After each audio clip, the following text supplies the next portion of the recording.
Congolaises, Congolais, chers compatriotes, la date historique du 30 juin 1960, profondément ancrée dans nos cœurs, marque l'accession de notre pays, la République démocratique du Congo, à la souveraineté nationale et internationale. Aujourd'hui, encore 63 ans plus tard, nous célébrons avec grande fierté cet événement, non seulement pour honorer la lutte de notre liberté et de notre indépendance menée avec courage et détermination par les pères fondateurs de notre nation, mais aussi et surtout pour réitérer notre attachement à ce bien précieux qu'ils nous ont légué et que nous avons à notre tour le devoir de transmettre comme tel aux générations futures, et ce, en dépit de toutes les adversités d'où qu'elles viennent. En effet, dès le lendemain de son accession à la souveraineté nationale et internationale, notre peuple a dû surmonter plusieurs décennies de violences entretenues et voulues, démontrant ainsi sa capacité collective à demeurer résilient en tant que nation. Ceci pour dire que l'indépendance est irrévocablement une valeur fondamentale de notre nation. Elle nous garantit la capacité à façonner notre propre destinée.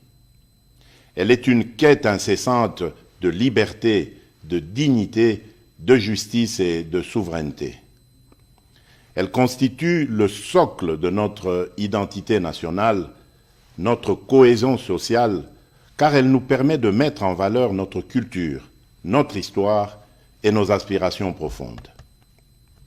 Il est vrai que cette année, la célébration de notre indépendance est teintée de tristesse car notre intégrité territoriale est menacée par une force d'occupation étrangère. Certains de nos compatriotes en ce moment précis à l'Est ne peuvent pas jouir de cette liberté que nous célébrons parce que victimes de l'oppression des agresseurs. Je tiens à leur exprimer toute notre compassion et à les assurer de notre détermination à œuvrer sans relâche pour leur libération certaine. C'est la raison pour laquelle nous ne cesserons de rendre un hommage mérité à nos pères de l'indépendance, dont la vision lumineuse et la lutte nous ont permis de devenir et de rester, depuis 63 ans, un peuple libre, en dépit de toutes ces adversités. Mes chers compatriotes, au défi permanent de la préservation de la liberté chèrement acquise, nous devons inlassablement associer celui de la poursuite de la noble et grandiose œuvre qu'est la bataille pour le développement économique et social de notre pays, de manière à mériter ainsi le rêve et les sacrifices consentis par nos pères de l'indépendance. C'est seulement à cette condition que les générations futures pourront à leur tour être fiers de l'héritage que nous leur aurons légué. Cependant, laissez-moi vous dire que j'ai pleinement conscience de votre perplexité au regard de la baisse du pouvoir d'achat, surtout celui des plus démunis, dont les conséquences, bien que prévisibles sur le panier de la ménagère, se veulent pour certains difficilement surmontables.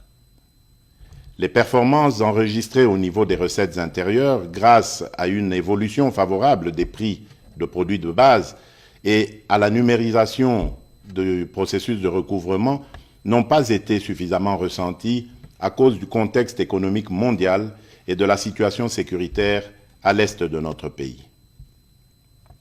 En effet, l'enlisement de la guerre en Ukraine, d'une part, a occasionné la hausse des prix mondiaux des commodités et des matières premières, de l'énergie et des produits de première nécessité, entraînant ainsi des pressions inflationnistes dans le pays et même au sein des économies les plus robustes du monde. Et d'autre part, la guerre à l'est du pays a provoqué une augmentation significative du volume des dépenses exceptionnelles dans le domaine de la sécurité en vue de garantir notre intégrité territoriale. Cependant, les perspectives à court et moyen terme demeurent favorables et stables. En effet, les prévisions du Fonds monétaire international pour 2023 sont de l'ordre de 8%, de 7,2% pour 2024 et de 7,5% pour 2025. C'est ainsi que je voudrais vous rassurer que l'amélioration des conditions de vie de mes concitoyens demeure au cœur de mes priorités quotidiennes. J'ai assigné au gouvernement de la République, sous l'autorité du Premier ministre et à la Banque centrale du Congo, la tâche particulière d'accentuer les efforts de stabilisation des paramètres macroéconomiques en vue de limiter au maximum les effets néfastes sur le panier de la ménagère, d'améliorer la gouvernance publique dans ces secteurs et de répondre autant que possible aux aspirations légitimes du plus grand nombre d'entre nous. Mes très chers compatriotes, au choc sus évoqué et que le gouvernement s'est ardemment employé à amortir, se sont ajoutées les menaces persistantes à notre intégrité territoriale et à la sécurité de nos populations et de leurs biens. En effet, le climat d'insécurité qui prévaut dans certains espaces de notre territoire national perturbe fortement la poursuite harmonieuse des ambitions que nous revendiquons collectivement. Comme vous le savez, notre pays fait face depuis de nombreux mois, dans sa partie orientale, à une agression vile et barbare perpétrée par un voisin belliqueux, le Rwanda, au nom d'intérêts obscurs et ignobles. Au regard du danger que court le pays, il vous souviendra que j'avais lancé l'année passée un appel patriotique à notre jeunesse de s'enrôler dans les rangs des forces armées de la République démocratique du Congo et de la police nationale congolaise. Quelques mois après cet appel, nous avons été heureux de voir plusieurs dizaines de milliers de jeunes compatriotes y répondre favorablement. Ceux-ci comptent déjà parmi les renforts à l'effort de guerre livré par nos forces de défense et de sécurité, et nombreux se pressent chaque jour davantage auprès des centres de recrutement prévus à cet effet. À cette occasion, je salue la bravoure de notre peuple qui, meurtri dans sa chair, ne se résigne pas pour autant et ne cesse de défendre avec une énergie inouïe l'intégrité de notre territoire. Je salue également les forces de défense et de sécurité qui s'emploient sans ménagement à mettre l'ennemi hors d'état de nuire en vue de permettre un retour rapide de la paix et de la stabilité indispensable pour notre développement. Soyez convaincus que ce combat que nous livrons au quotidien pour sauvegarder notre souveraineté et notre intégrité, nous le poursuivrons sans désemparer jusqu'à la victoire finale. Telle est et sera notre mission. Maintenant que se confirme la montée en puissance de nos forces de défense et de sécurité, j'encourage une fois de plus le gouvernement de la République de continuer à maintenir cet effort pour que toute aventure belliqueuse sur la terre de nos ancêtres soit suicidaire pour quiconque la tenterait. C'est ici l'occasion d'exprimer notre entière solidarité à toutes nos sœurs et à tous nos frères des territoires occupés par les terroristes du M23, lesquels frères et sœurs vivent présentement dans des conditions d'extrême précarité et dont la situation humanitaire n'a cessé de se dégrader à cause de leur éloignement forcé de leur milieu d'origine et des exactions subies. Je tiens à les rassurer que les nouvelles mesures arrêtées par le gouvernement, en plus de celles déjà prises sur le plan social, dans le sens de soulager un tant soit peu leur situation, sont en voie d'être mises en œuvre. Mes très chers compatriotes, cette célébration de l'accession à la souveraineté nationale et internationale vient aussi interpeller, en cette année 2023, notre devenir comme nation et la perception de notre construction du vivre ensemble et de la cohésion nationale. Elle est l'occasion pour nous de renouveler le chantier de l'unité nationale, de construire une société républicaine plus juste, solidaire et vivable pour toutes les composantes sociologiques et linguistiques, quelles qu'elles soient.